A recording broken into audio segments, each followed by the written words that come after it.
มาตรการฉุกเฉิน9ประเทศอาเซียนรับมือวิกฤตพลังงานและราคาน้ำมันพุ่งสูงในสภาวะที่ราคาน้ำมันโลกผันผวนอย่างรุนแรงบรรดาประเทศในอาเซียนได้เล็งวางมาตรการเพื่อประคองเศรษฐกิจและลดผ่อนผลกระทบต่อประชาชนมาเบิ่งกันว่าแต่ละประเทศมีวิธีการแนวใดเวียดนามได้ยกเลิกภาษีนำเข้าน้ำมันสั่วขาวนำใช้ระบบขนส่งสาธารณะและเฮ็ดเวียกอยู่เฮือน Work from Home ไทยอุดหนุนและควบคุมราคาน้ำมันลดการใช้พลังงานไฟฟ้าและเฮ็ดเวียกอยู่เฮือน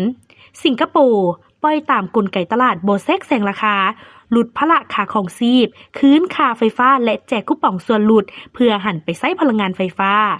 อินโดนีเซียเพิ่มงบประมาณแห่งรัฐเพื่อควบคุมราคาน้ำมันเล็งโครงการไบโอดีเซล B50 ผสมน้ำมันปาล์ม 50% เพื่อลดผ่อนการนำเข้า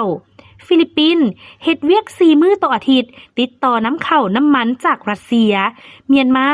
กำหนดใช้พาหนะส่วนตัวแบบสลับวันคูวันคีกตามป้ายทะเบียนกัมพูเชียรัฐเข้าควบคุมราคาน้ำมันมาเลเซียเพิ่มงบประมาณอุดหนุนราคาน้ำมันส่วนลาวได้ลดภาษีน้ำมันเฮ็ดเวียกแบบซับเปลี่ยนและส่งเสริมการนำใช้รถไฟฟ้า EV